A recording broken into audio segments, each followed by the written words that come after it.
Hello good morning welcome to our channel.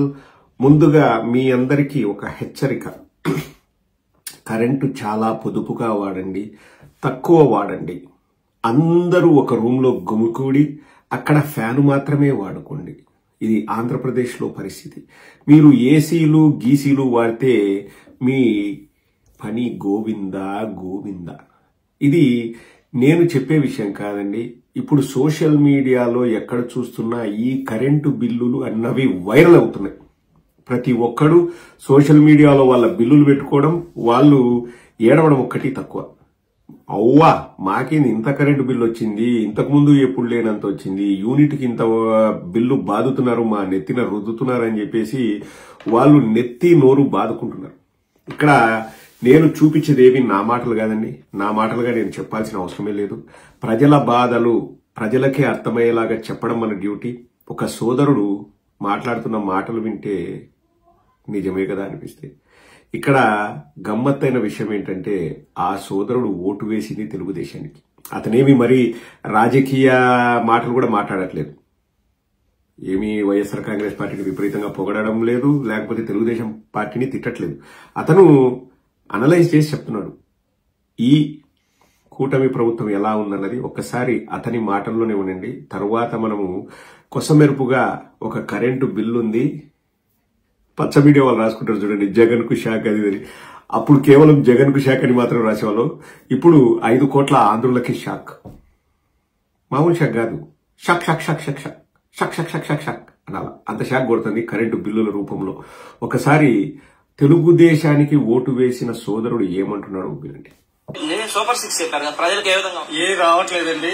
అసలు super పథకాలని కాదు కానీ చాలా ధరలు ఎక్కువైపోయి, మొత్తం కరెంటు బిల్లులు ఎక్కువైపోయి మొత్తం చాలా ఇబ్బంది. ఏం తగ్గిస్తున్నారా?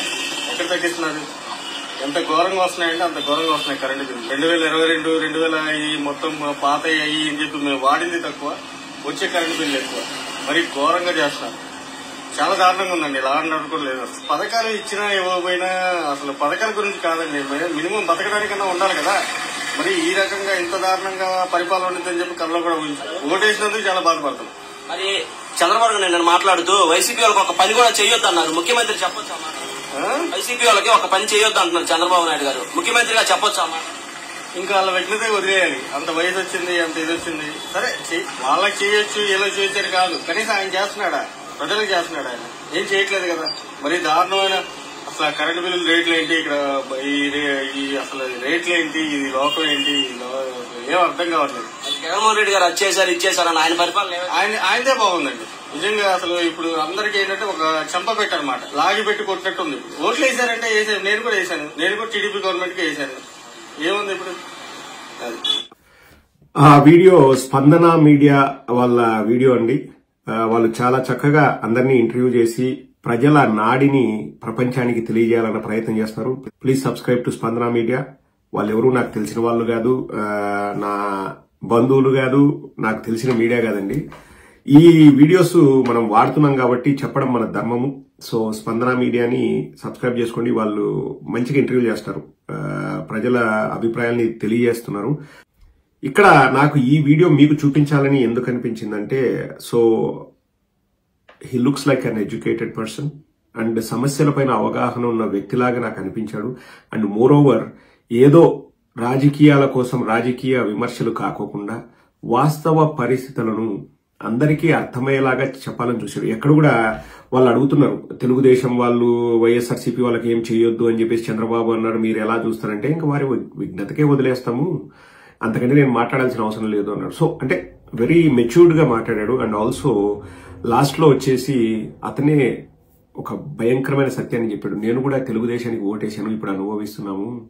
ఎప్పుడో పాత కరెంటు బిల్లులు అది ఇది అని చెప్పేసి మా నెత్తిన రుద్దుతున్నారు, చాలా ఎక్కువ వస్తున్నాయి కరెంటు బిల్లులు, లా అండ్ ఆర్డర్ కూడా సరిగా లేదు, ఏం బాగుంది ఏం లేదు, జగన్మోహన్ రెడ్డి గారి హయాంలోనే బాగుంది, అందరికీ చెంపపెట్టు లాంటిది ఇప్పుడు కోరి ప్రభుత్వాన్ని తెచ్చుకున్నాము అని చెప్పేసి ఆ సోదరుడు మాట్లాడుతున్నాడు.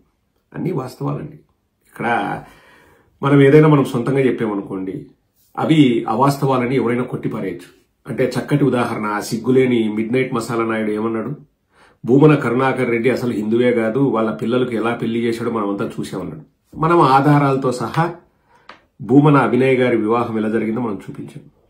ఇంతకంటే ఇంకేం చూపిస్తామండి? అంటే వాళ్ళ మాటలన్నీ కూడా అండి సిగ్గు లేకోకుండా అబద్ధాలు అలవోకగా ఆడగలరు. మురళీమోహన్ ఏమంటాడండి, చంద్రబాబు నాయుడు స్వయంగా 45 నిమిషాలు నేను బిల్ గేట్స్ తో మీటింగ్ లో కూర్చున్నా అంటే మురళీమోహన్ 3 గంటలు కూర్చున్నాడు అంటాడు. అంటే ఇది జాకీలు పెట్టి అబద్ధాలు మనం జన్మలో చెప్పమండి. మీరు నా వీడియోలు ఒక 4 ఏళ్ల నుంచి చూస్తున్నారు కదా, ఏ రోజైనా గానీ ఆధారం లేకోకుండా ఊసుకొని కబుర్లు మనం చెప్పామా? అబద్ధాలు మాట్లాడామా? ఒకరి మీద నిందలు మోపామా? అభాండాలు మోపామా? చంద్రబాబు నాయుడు ఇంట్లో ఆ ఘోరం జరిగింది, వీళ్ళింట్లో ఈ ఘోరం జరిగిందని మనం ఏ రోజైనా మాట్లాడామా? లేనివి మనం చెప్పామా? ఒకసారి మీరే ఆలోచన చేయండి. ఏ రోజైనా గానీ వాళ్ళు అలా కొట్టుకున్నారంట, వీళ్ళు ఇలా తన్నుకున్నారంట అంటే అసలు ఒకవేళ మనం అట్లా ఏమైనా ఊహాగానాలన్నా గానీ ఊహాగానాలని చెప్తాం. మనం ఎక్కడ కూడా ఏం లేదు జరిగింది అని మనం చెప్పం. మనకు అత్యంత విశ్వసనీయ వర్గాల ద్వారా మనకు సమాచారం వస్తే మనం చెప్తాం తప్పితే ఇప్పుడు చంద్రబాబు నాయుడు 5 లక్షల కోట్లు అప్పు చేశాడు అట్లా మనం కూడా చెప్పొచ్చు. ఏముంది, ఎముక లేని నాలుగు ఎన్నైనా మాట్లాడగలదు అని చెప్పేసి. కానీ మనం ఏ రోజని చెప్పినామా? 1,54,000 కోట్లు అప్పు చేశాడని చెప్పేసి ఆధారాలతో సహా మనం చూపిస్తున్నాం.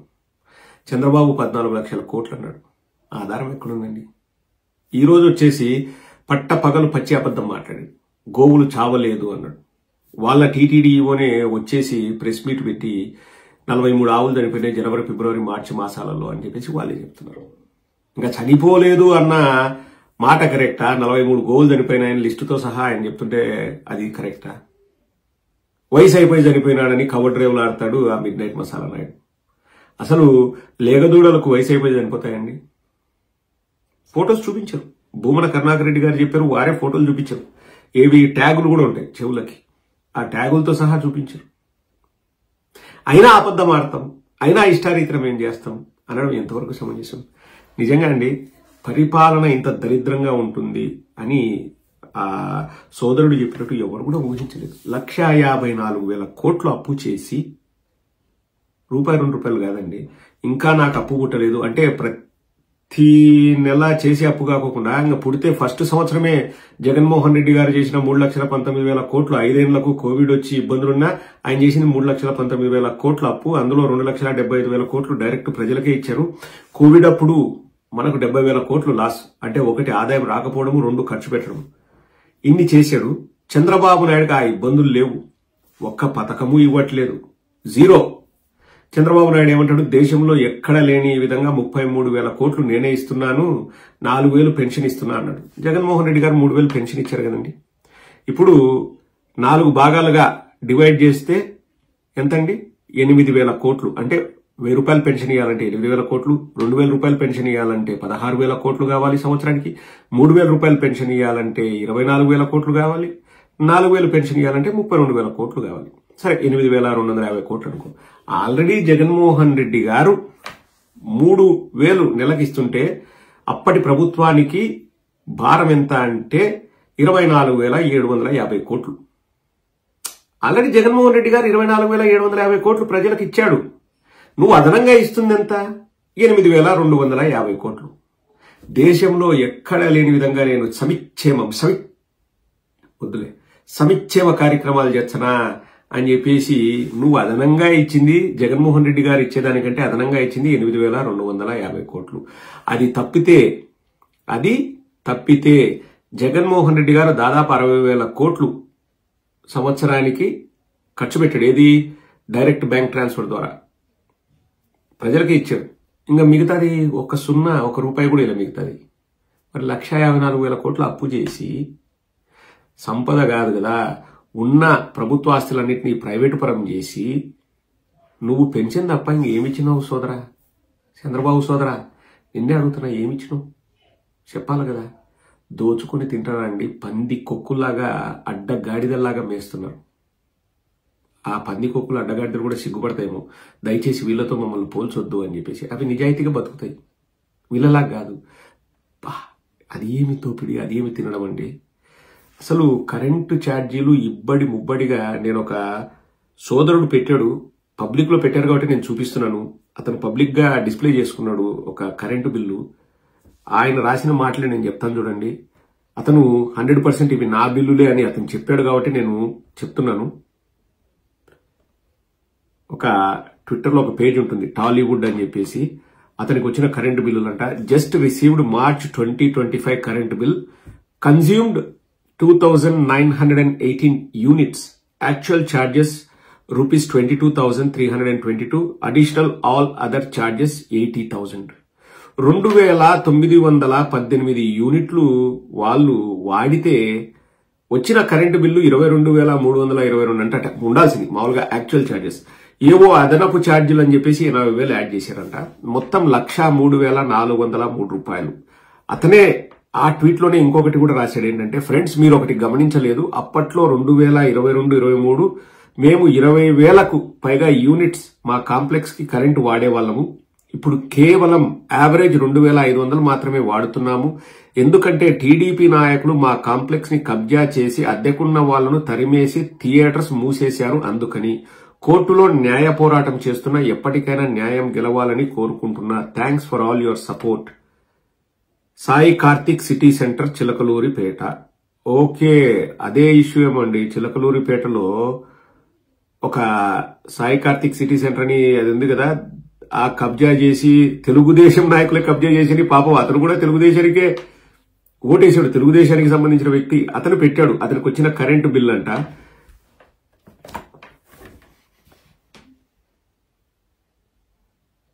ఇది అతను పబ్లిక్ లో పెట్టాడు కూడా నేను చూపిస్తున్నానండి. So 1 March 2025 kilowatt hour 74,835 units ఉంది. 1 ఏప్రిల్ కి 76,074 అంటే మొత్తం ఖర్చయినవి 2,918 యూనిట్లు. దానికి వచ్చిన కరెంటు బిల్ అంట 1,05,519 అంట. Sai Karthik city centre Chilakaluripet. అతనే రాశాడు ఓపెన్ గా. ఇదంతా ట్విట్టర్ లోకి వెళ్తే ఉంటుంది. ఇదేదో మనము వెతికి ఇన్వెస్టిగేషన్ చేసి తెచ్చింది కాదు. 2,918 యూనిట్లకు 3,403.50 రూపాయలంట. ఒకటి కాదండి, నేను చాలా సేవ్ చేసి పెట్టుకున్నాను. ఇంకొక కరెంటు బిల్లు చూపిస్తాను చూడండి. కన్జంప్షన్ 0 యూనిట్స్ బిల్ 829 రూపాయలు. 0 యూనిట్ కి 829 రూపాయలంట. అలాగే నెక్స్ట్ వెళ్తే 3 రూపాయల కరెంటు ఇస్తా అని చెప్పి ఇప్పుడు 900 ఇస్తుంది బిల్లు. రాష్ట్రాన్ని దోచుకుని తింటున్న కూటమి ప్రభుత్వం. 2,290 ఎందుకు వచ్చింది నీకు కరెంటు బిల్లు అంటే, ఏదో FPPCA ఛార్జెస్ 6,822 2022కి సంబంధించింది 596 అంట, 2023కి సంబంధించింది 517 అంట. సో ఇష్ట రీతిన ఈ లెక్కన ఇవన్నీ సోషల్ మీడియాలో పెడుతున్నారండి. వాట్ ఈస్ ద మోస్ట్ ఇంకొకటి, what is the cost of electricity per unit in UK and the US? మమ్మల్నే ప్రశ్న అడుగుతున్నారు. Here Andhra Pradesh the feudal TDP government is charging rupees 430 for 0 units. అసలు 0 యూనిట్లకు 430 రూపాయల కరెంటు బిల్ అని చెప్పేసి ఇంకొక సోదరుడు పెట్టాడు. అసలు యూనిట్లకు కాల్చలేదంట, 430 రూపాయలు బిల్ వేసినారంట. ఒక్క యూనిట్ కూడా కాల్చకుండానే 430 రూపాయలు. Present 10,200, previous 10,197. 3 కిలోవాట్ అవర్స్ కి బిల్లు 905 రూపాయలంట. అసలు ఏమి వాడకుండానే 430 రూపాయలంట బిల్లు. ఇవన్నీ సోషల్ మీడియాలో ఒక్కొక్కరు వాళ్ళ బాధను వెళ్ళగక్కుకుంటూ వాళ్ళు పెట్టుకుంటున్న బిల్లులు. కన్జంప్షన్ 0 యూనిట్స్ బిల్ 829 రూపాయలు అని ఇంకొక సోదరుడు పెట్టాడండి. కుప్పలు తెప్పలకు వస్తున్నాయి సోషల్ మీడియాలో, కుప్పలు తెప్పలుగా పెడుతున్నారు. అవన్నీ నేనేమో క్రియేట్ చేసి లేకపోతే నేను కలెక్ట్ చేసేట్టు కాదు. చూస్తుంటే రోజు అవే బిల్లుల బాధలే. నా వాటిని బల్బులు పగలగొట్టుకొని కరెంటు వైర్లు కట్ చేసుకొని ఉండండి. డబ్బులు లేకపోతే ఉన్న వాళ్ళ దగ్గర పర్వాలే, లేకపోతే ఏదో బంగారు కుటుంబము చింతకాయ అని చెప్పి ఏదో కాన్సెప్ట్ పెట్టాడు చంద్రబాబు నాయుడు. మీది కూడా, మీ పేర్లు కూడా బంగారు కుటుంబంలోకి రిజిస్టర్ కాండి. ఎవరో వచ్చేసి మిమ్మల్ని ఆదుకుంటారంట. మీరు ముష్టి వాళ్ళు అయితే వాళ్ళు వచ్చి చిప్పలో మీకు బొచ్చేస్తారంట. అదే బంగారు కుటుంబం కాన్సెప్ట్ అంట. ఇట్లాంటి ఎన్నో చేస్తాడు. ఏం పనికొచ్చేటి కాదు. దాన్ని మళ్ళా ఇంకా నెక్స్ట్ ఎంతగా ఊదరగొట్టుకుంటారంటే ఇంక ఉండలే ఈ గజ్జి కుక్కలు ఉండలే, ఈ పచ్చగొట్టాలు పట్టుకునే గజ్జి కుక్కలు ఉండలే, ఇంకా వాళ్ళు దాన్ని లేపుకుంటా కూర్చుంటారు. సరిపోయినారండి. మిమ్మల్ని ఎలా ఏమార్చాలనో, ఎలా ఎర్రిపప్పలు చేయాలనో చంద్రబాబుకు తెలిసినంత బాగా ఎవరికి తెలియదు. నేనేం చేయగలను చెప్పండి? పోతాయి. కష్టాలన్నవి ఎల్లకాలం ఉండదు. ప్రజల్లో తీవ్రమైన వ్యతిరేకత వస్తుంది. ఆ వ్యతిరేకత చాలా చాలా ఎక్కువ ఉందండి. 10 నెలలకే ఇంత వ్యతిరేకత కూడగట్టుకున్నట్టే అది ఒక చంద్రబాబు నాయుడికే సాధ్యం. So will wait for our time. ప్రతి ఒక్కరు రియలైజ్ అవుతున్నారు, జగన్మోహన్ రెడ్డి గారే ఉంటే బాగుండేది, అన్ని సక్రమంగా జరిగేది. జగన్మోహన్ రెడ్డి గారు ఉంటే ఈ మోసాలు, ఈ అన్యాయాలు, ఈ అక్రమాలు జరిగేటివి కాదు అని చెప్పేసి ప్రతి ఒక్కరూ అనుకుంటున్నారు. ఆ రోజు తప్పకుండా వస్తుంది. అందరికీ మంచి జరుగుతుంది.